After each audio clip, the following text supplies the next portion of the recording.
Former President Trump speaks out after pleading not guilty to the latest charges filed against him, and a majestic display on the water makes one man's birthday extra special.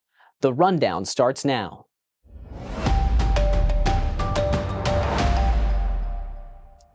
This is Straight Arrow News, bringing you unbiased, straight facts. Today is Friday, August 4th.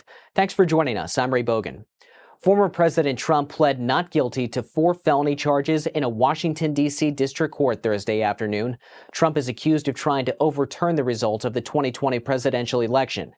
If Trump is convicted of conspiracy to defraud the United States, he would face a maximum sentence of 5 years in prison, 20 years each for the 2 counts related to obstruction of an official proceeding, and an additional 10 years for conspiracy to violate rights.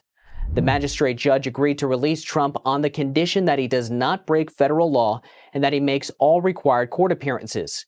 Just before leaving D.C., he made a statement in which he called the case a persecution of a political opponent. This was never supposed to happen in America. This is the persecution of the person that's leading by very, very substantial numbers in the Republican primary and leading Biden by a lot. So if you can't beat him, you persecute him or you prosecute him.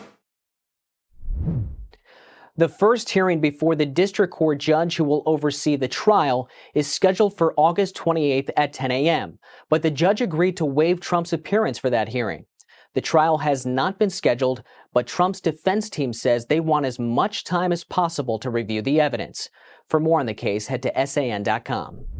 The Justice Department says 2 Navy sailors have been arrested in 2 separate cases for transmitting sensitive military information to China. In one case, Navy sailor Patrick Wei is accused of sending pictures and videos of an amphibious assault ship to a Chinese intelligence officer. It is also alleged that Wei sent approximately 30 technical and mechanical manuals. For doing that, the Justice Department said Wei was paid $5,000. Wei allegedly had sensitive information regarding the ship's weapons, propulsion, and desalination systems. He was indicted for conspiracy to send national defense information to an intelligence officer working for the People's Republic of China. In the other case, Navy sailor Thomas Zhao has been charged with receiving bribes in exchange for transmitting sensitive U.S. military information to an intelligence officer posing as a maritime economic researcher. Zhao allegedly sent the officer plans for a large-scale U.S. military exercise in the Indo-Pacific region. He's accused of giving details on the specific location and timing of naval force movements, amphibious landings, maritime operations, and logistics support. The sailor is also accused of photographing electrical diagrams and blueprints for a radar system on a U.S. military base in Okinawa, Japan. The Justice Department said he received nearly $15,000. If Zhao was convicted, he would face up to 20 years in prison.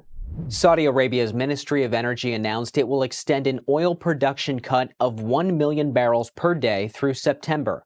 The ministry also said it's possible the reduction could be further extended, deepened, or both. The kingdom's daily production is expected to be about 9 million barrels per day. This cut was first implemented in July when the average price of gas in the United States was about $3.54 a gallon. Yesterday, it was $3.82.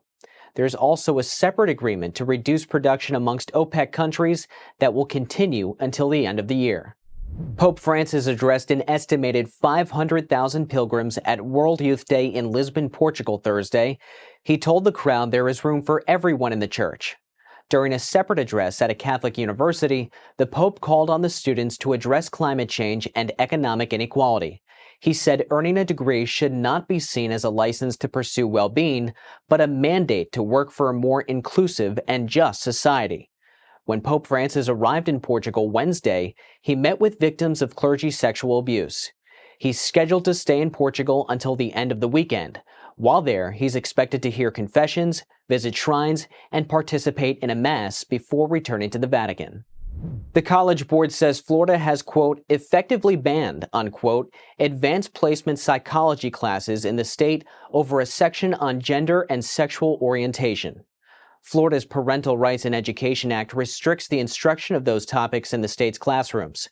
The College Board said in a statement Thursday that it would not modify the course, and any class that does not address gender and sexual orientation should not be labeled advanced placement. The state's Department of Education responded to the College Board's accusations and said the board was, quote, playing games with Florida students. The state said the department did not ban the course and it remains listed for the upcoming school year. This move comes after Florida's decision earlier this year to block AP African American Studies classes because the state said the course was not, quote, historically accurate.